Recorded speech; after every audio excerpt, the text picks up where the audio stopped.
आज हम employer relation पर बात करेंगे, यानी कर्मचारी और नियोक्ता संबंध। हम जानते हैं कि जब निजी प्रशासन में कर्मचारी और नियोक्ता के बीच में एक कंसल्टेशन को लेकर के, इनके सर्विस कंडीशंस को लेकर के या उनके बातों को मानने को लेकर के एक संबंध बना रहता है और उनको कुछ अधिकार मिले हुए थे, कई कई तरह के अधिकार मिले हैं फैक्ट्रीज़ में। ठीक उसी संदर्भ में जब हम लोक सेवा में बात करते हैं, सरकारी सेवाओं के लिए संदर्भ में सोचते हैं, तो यह कोई इस तरह का कोई संगठन नहीं था और यह महसूस किया जाने लगा। और ख़ास करके उस समय जब हम किसी डेमोक्रेटिक पैटर्न ऑफ सोसाइटी में रहते हैं, एक लोकतांत्रिक देश में रहते हैं और लोक सेवा यह इससे जुड़ा हुआ होता है, तो इसलिए ऐसी व्यवस्था में किस तरह से कर्मचारियों के बीच, कर्मचारी और उनके नियोक्ता के बीच, यानी सरकार और कर्मचारी के बीच में किस तरह के संबंध हों और उस संबंध में कौन कौन से अधिकार कर्मचारी को मिले रहे और कौन कौन से अधिकार सरकार को मिले, इस संदर्भ में हम लोग इस पर चर्चा करेंगे। होता क्या है कि सबसे पहली बात है, सरकारी कर्मचारियों की अपनी कुछ समस्याएं होती हैं, उनके वर्किंग आवर्स को लेकर के, उनके वेजेस को लेकर के, उनके सर्विस कंडीशंस को लेकर के। इन समस्याओं को वो सरकार तक कैसे पहुंचाएं? क्योंकि हम सभी जानते हैं कि सरकार जो होती है किसी भी डेमोक्रेटिक कंट्री में, वह सरकार मोस्ट पावरफुल होती है, सॉवरेन चीज होती है, सॉवरेन होती है। पूरी सॉवरेनिटी किसी सरकार की संप्रभुता उसके सरकार के माध्यम से, किसी राष्ट्र की संप्रभुता उसके सरकार के माध्यम से हमें पता चलती है। तो इसलिए उस तरह की व्यवस्थाओं में कर्मचारी कैसे अपनी बात को रखेंगे। और जब यह मालूम है कि हमने अभी पिछले, जब हम लोग बात कर रहे थे पिछले क्लास में कि कौन ऋण अनुशासन के संदर्भ में जब हम लोग बात कर रहे थे, तो हम लोगों ने देखा था कि अनुशासनात्मक कार्रवाई करने का उसको अधिकार होता है जो नियुक्त करता है। तो सरकारी कर्मचारियों की नियुक्ति कौन करता है? तो सरकार करती है। अब वो सरकार, उनको अधिकार होगा और कानूनी अधिकार होगा कि जब चाहे तब आपको हायर एंड फायर कर सके, तो वैसी स्थिति में डर तो बना रहेगा। तो कैसे कर्मचारी अपनी बातों तक पहुंचाएगा? किस तरह से जो कर्मचारी है अपने बातों तक सरकार को पहुंचाए, उस शक्तिशाली संस्था, स्ट्रक्चर, इंस्टीट्यूशन तक अपनी बातों को पहुँचाए। तो इसलिए उन लोगों ने यह बात महसूस किया जाने लगा कि कर्मचारियों के लिए एक तरह की व्यवस्था होनी चाहिए। एक्चुअली यह व्यवस्था मैंने पिछले भी जो शुरुआत किया था तो कहा था, ये प्राइवेट ऑर्गेनाइजेशन से लिया गया था, निजी प्रशासन से। जब सरकारों ने कानून बनाया, फैक्ट्रीज लॉज बनाए, एसोसिएशन के बनाने के कानून बनाए, और जब हम ट्रेड यूनियन एक्ट आता है और यह ट्रेड यूनियन एक्ट बताता है कि, और इसको यूएनओ से इसको वर्ल्ड वाइड एक्सेप्ट कर लिया जाता है और ये माना जाता है कि हर एक कर्मचारियों में, हर एक देश में यह एक्ट होगा जहां पर ट्रेड यूनियंस को अधिकार मिलेंगे कानून बनाने के, जिससे वह ट्रेड यूनियन उस मैनेजमेंट के साथ अपनी बातों को रखे और उन लोगों को, अपने सदस्यों के समस्याओं को मैनेजमेंट से दो चार के बात करें। तो पहला क्या होता है, जो पर्पज क्या है वास्तव में एम्प्लॉयर रिलेशन को के एक सुटेबल बनाने के लिए, क्या इसका पर्पज क्या है? अगर वो हम नियोक्ता से, तो पहला पर्पज है कि लो वेजेस और लो कंडीशन। हम जानते हैं कि आप अगर किसी भी सरकारी महकमा में, भारत के संदर्भ में अगर आप देखें तो सरकारी महकमा में वेजेस के मामले में अब तो बहुत अच्छा हो गया, लेकिन ऐसे भी वेजेस के मामले में in comparative to private organisation wages कम मिलता है। सर्विस कंडीशंस जो होती हैं वहाँ पर उसकी जो कंडीशंस होते हैं वो भी बहुत ज़्यादा प्रभावित नहीं करते, कहीं ना कहीं से समस्याएं उसमें आती हैं। दूसरा है कि वर्किंग कंडीशन जो होता है, जिसमें जिस कंडीशन में बैठ करके वे सरकारी कर्मचारी काम करते हैं, वह वर्किंग कंडीशन भी बहुत कमज़ोर होता है या ख़राब होता है। तीसरा होता है, इन कर्मचारियों को सोशल सिक्योरिटी को लेकर ज़्यादा समस्या रहती है कि उनको किस तरह से सामाजिक सुरक्षा प्राप्त हो।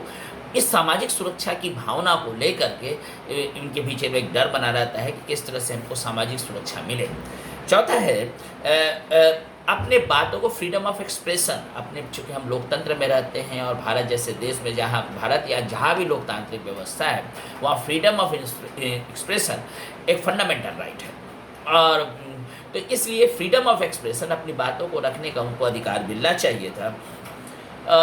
अब दूसरी जो सबसे बड़ी समस्या है, उसकी भविष्य की समस्या आती है कि जब कोई कर्मचारी एक परमानेंट पेड है और काम कर रहा है, तो उसकी भविष्य में क्या होगी। तो उसके भविष्य निधि जो प्रोविडेंट फंड बनाया जाता है, उस प्रोविडेंट फंड को किस से जुड़े हुई समस्याएं आती है, तो इनको देखना पड़ता है। दूसरा है कि अगर किसी कर्मचारी को काम के दौरान एक्सीडेंट हो जाए या फिर उनको एक्सीडेंट हो जाए या फिर किसी तरह की समस्या उनके पास आए, तो उनको इंश्योरेंस की समस्या में इंश्योरेंस होना चाहिए, जिनसे उनको ये जो बेसिक चीज़ें होती हैं, बेसिक नीड्स होती हैं कर्मचारियों की, इन कर्मचारियों के संदर्भ में यह बात उठी कि उनके इनको देखने के लिए कोई ना कोई ऐसा इंस्टीट्यूशन बनाना चाहिए या एक तरह की व्यवस्था बनानी चाहिए जिसमें ये समस्या को निजात पाया जा सके। इसीलिए गवर्नमेंट इसकी ज़रूरत क्यों पहुंची, तो गवर्नमेंट को लगा कि हमको इसकी नीड इसलिए भी सरकारी सेवाओं में, लोक सेवाओं में पड़ी, क्योंकि अगर हम मान के चलते हैं कि गवर्नमेंट का ऑर्गेनाइजेशन को ही बेस्ट एम्प्लॉयर बनना चाहिए, क्योंकि वह as a lead from the front जो बात कहा जाता है कि अगर वो बेहतर एम्प्लॉयर होगा सरकारी कर्मचारी, सरकारी संगठन, तो उसका प्रभाव निजी प्रशासन पर पड़ेगा। उनको देख देख करके निजी प्रशासन के लोग को प्रेरित होंगे, या फिर सरकार दबाव डाल सकती है या उनके कर्मचारी संगठन दबाव डाल सकते हैं कि आप उनके कंडीशन के तरह हमारे कंडीशंस को बनाइए। तो ये सूटेबल होना चाहिए, वो एज ए लीडर के रूप में काम करती है। इसलिए यहाँ पर ज़रूरत ज़्यादा महसूस हुई कि इसमें एम्प्लॉयर एम्प्लॉयर रिलेशन होना चाहिए। और इसके संदर्भ में क्या है, अपनी बातों को हम कैसे उठा सकते हैं, तो नेचुरल है कि पहला तो होगा, उसमें दो तरह से हो सकते हैं। पहला है right to formation of association, माने किसी भी संगठन के निर्माण का अधिकार मिलना चाहिए, और दूसरा होना चाहिए राइट टू स्ट्राइक, माने अगर हम अपनी बात को, तो ये दो चीज़ें जो फंडामेंटल चीज़ें हैं, इस संदर्भ में हम लोग बात करेंगे, जो बेसिकली एम्प्लॉयर एम्प्लॉयर रिलेशन के संदर्भ में। अगर आप प्राइवेट ऑर्गेनाइजेशन में, निजी प्रशासन में देखें, तो उनको एक्ट 1926 में एक्ट आया गया था, ट्रेड यूनियन एक्ट, उसी समय से इनको मिल गया था right to form association, trade unions को।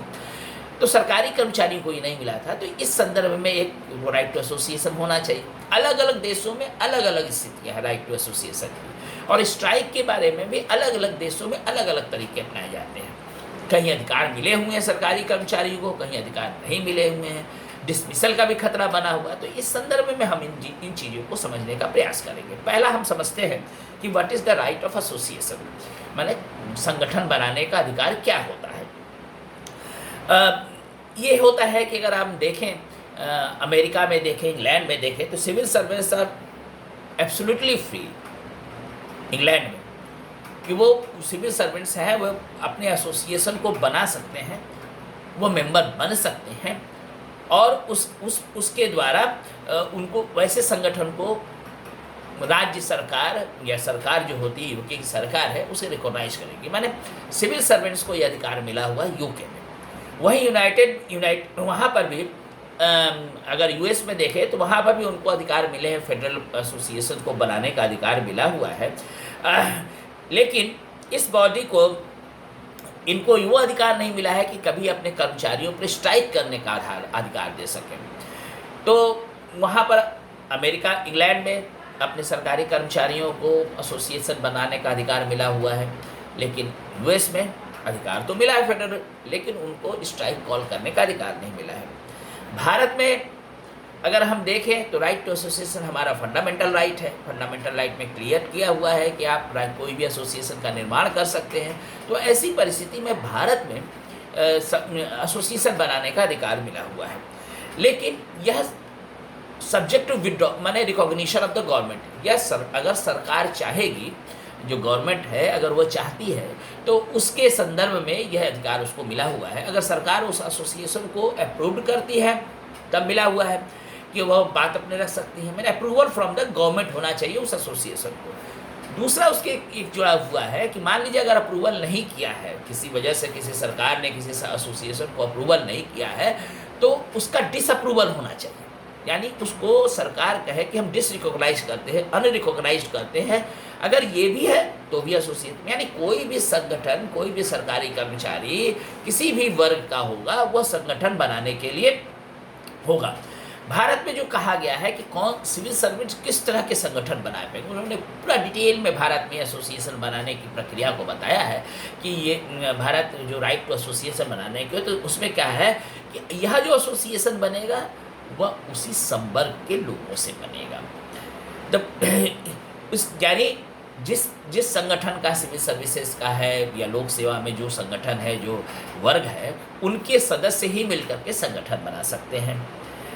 उनके एग्जीक्यूटिव मेंबर और एसोसिएशन के मेंबर कौन होंगे, जो उसमें वह काम कर रहे हो। मान लीजिए जैसे कि एक कर्मचारियों का एक संगठन है जो पंचायती राज व्यवस्था से जुड़ा हुआ है, पंचायत से जुड़ा हुआ है, तो अगर ये पंचायत से बना हुआ एक एसोसिएशन बनता है तो इसके जो मेंबर्स कौन होंगे, वो मेंबर होंगे जो पंचायत में काम कर रहे हो, ऊपर से कोई थोपा हुआ नहीं होगा। इनके एग्जीक्यूटिव मेंबर्स कौन होंगे, जो इनके एग्जीक्यूटिव मेंबर जो बनेंगे वो कौन होंगे, वह भी उसी पंचायत के। यहीं अगर आप देखिएगा ट्रेड यूनियन मूवमेंट में, तो उनके एग्जीक्यूटिव मेंबर बाहर से भी हो सकते हैं कि वो संगठन के न हो और बाहर से भी उनके आदमी आ सकते हैं, उनको नेगोशिएट करने वाले एग्जीक्यूटिव मेंबर बन सकते हैं। लेकिन भारत सरकार ने अपने सर्विसेज एसोसिएशन के संदर्भ में एक साफ साफ कहा है कि आपका संगठन वहीं से बनेगा जो उसके मेंबर होंगे, क्योंकि उन पर इफेक्ट पड़ेगा। दूसरा, आपके एग्जीक्यूटिव मेंबर भी उन्हीं से बनेंगे जो आपके जो संगठन से जुड़े हुए हैं। तीसरी जो है यह जो एसोसिएशन का कार्य क्या होगा, तो association is supposed to support the cause of individual of the government. माने यह एसोसिएशन संगठित रूप से काम करेगा, एक इंडिविजुअल व्यक्ति के कॉज के लिए नहीं करेगा। मान लीजिए किसी व्यक्ति का, किसी संगठन में सेक्रेटरी का ही, उस एसोसिएशन के सेक्रेटरी का इंडिविजुअल कॉज हो, उसके लिए संगठन काम नहीं करेगा। संगठन किसके लिए काम करेगा, सभी के लिए काम करेगा। यानी वह उसमें रिस्ट्रिक्शन जो लगाया गया है वो बताया गया कि अगर आप संगठन एसोसिएशन बनाएंगे तो वह एसोसिएशन संगठन के सभी सदस्यों के लिए काम करेगा, न कि इंडिविजुअल मेंबर के लिए काम करेगा। चौथा, यह जो मेंटेन होगा इससे कोई पॉलिटिकल फंड से मेंटेन नहीं होगा, या फिर किसी पॉलिटिकल सहयोग नहीं दिया जाएगा, या इसको किसी तरह का कोई राजनीतिक इसका उद्देश्य नहीं होगा, या राजनीतिक रूप से इसका प्रयोग नहीं किया जाएगा। तो यह सर्विसेज कंडीशन जो बनेंगी वह इन आधार पर एसोसिएशन बना सकते हैं। तो ऐसे व्यक्ति इस उद्देश्य से अगर कोई संगठन बनाती है सर्विसेज, तो भारत में वो सरकार बनाने को पूरी की पूरी अधिकार मिला है। अब दूसरा प्रश्न आता है कि मान लीजिए एक एम्प्लॉयर है, हमने एसोसिएशन बना लिया और एसोसिएशन किसी ने जो एसोसिएशन बना है वह सरकार से जाती है, उसके सामने संबंध में यह कहती है कि हमें ये समस्याएं आई हुई हैं, आप इस पर कुछ निजात कीजिए, और वह सरकार उस पर सुनती नहीं है। मैंने पहले भी कहा है कि सरकार सबसे पावरफुल है, मोस्ट पावरफुल इंस्टीट्यूशन है अगर किसी देश में, तो वह सरकार है, क्योंकि उसके पास सॉवरेन पावर है। अगर वह नहीं सुनती तो क्या करेगी, कौन से अधिकार हो सकते हैं। और हम जानते हैं कि किसी भी संगठन में, किसी भी ऑर्गेनाइजेशन में अपने मांगों को मांग करने का सबसे अंतिम अधिकार जो होता है वो राइट टू स्ट्राइक होता है, हड़ताल करने का अधिकार। तो अगर हम ये अधिकार मिलेगा नहीं। अब दूसरा प्रश्न आता है एम्प्लॉयर एम्प्लॉय रिलेशन में कि क्या राइट टू स्ट्राइक है कि नहीं है। तो हम पाते हैं कि राइट टू स्ट्राइक के संदर्भ में अलग अलग देशों में दिया, अलग अलग। यूनाइटेड किंगडम में है देयर इज नो लॉ जो डिमॉन्स्ट्रेशन कर, ऐसा कोई लॉ नहीं बना हुआ है जो डिमॉन्स्ट्रेशन और स्ट्राइक को रोके, लेकिन यह अधिकार राज्य पर पड़ा हुआ है कि वो डिसिप्लिनरी एक्शन ले सकती है। यानी एसोसिएशन किसी डिमॉन्स्ट्रेशन को या किसी स्ट्राइक को कॉल कर सकता है, लेकिन उस पर एक्शन लेने का अधिकार राज्य सरकार के पास होगा। माने राइट टू स्ट्राइक है, लेकिन हो सकता है कि अगर आप पर उसके सदस्यों पर डिसिप्लिनरी एक्शन लिया जाए तो वो अधिकार राज्य सरकार के पास है। यूनाइटेड स्टेट्स ऑफ अमेरिका में किसी भी तरह का स्ट्राइक कॉल करने का अधिकार नहीं है। उनको कोई भी तरह की कोई प्रोबेबिलिटी ही नहीं है कि आप कोई भी एसोसिएशन जो सरकारी कर्मचारी को एसोसिएशन है वो स्ट्राइक को कॉल कर सके। वहीं ऑस्ट्रेलिया, जापान आदि देशों में भी इसे इलीगल घोषित किया गया। वहाँ पर ऑस्ट्रेलिया है, जापान है, स्विट्जरलैंड है, ऐसे देशों में राइट टू स्ट्राइक जो है इलीगल घोषित किया गया है। खाली फ्रांस यूरोप का एक ऐसा देश है जहाँ right to strike right to strike civil servants को प्रदान करता है। वहाँ के सिविल सर्वेंट्स को ये पूरा का पूरा अधिकार है कि वह राइट टू स्ट्राइक पर जा सकता है, मैंने स्ट्राइक कॉल करने का अधिकार होता है।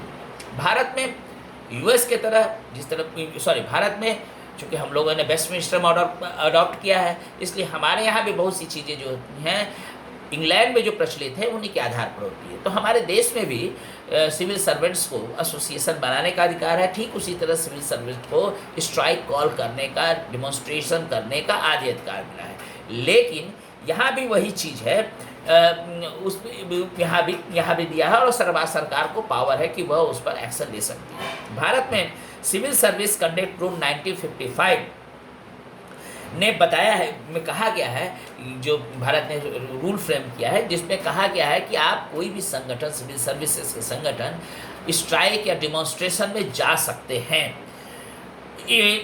लेकिन वो किससे रह सकता है? Condition of the service conditions के आधार पर, कुछ सर्विस कंडीशंस के आधार पर ही आप जाए। जैसे मान लीजिए वे लोग स्ट्राइक पर नहीं जा सकते जो एसेंशियल सर्विस से जुड़े हुए हैं। यदि एसेंशियल सर्विस से जुड़े हुए हैं, जिसे हम कभी कभी एस्मा के नाम से कहते हैं, एक हमारे यहाँ एक्ट है एस्मा बोलते हैं, एसेंशियल सर्विसेज मेंटेनेंस एक्ट। इस एसेंशियल सर्विसेज मेंटेनेंस एक्ट के अनुसार यदि कोई व्यक्ति स्ट्राइक में जाता है जो उससे जुड़ा हुआ है, जो एसेंशियल सर्विस से जुड़ा है, तो उसको बैन भी कर सकती है सरकार, या उसको इल्लीगल घोषित कर सकती है, या उसके कर्मचारियों पर सर्विस से रिमूवल की बात कर सकती है। सेकंड पे कमीशन ने कहा है कि डिमॉन्स्ट्रेशन हो सकता है, राइट टू स्ट्राइक जाने के लिए पुलिस पर्सनल को, और ख़ास करके वो एक्सेप्टेबल नहीं है।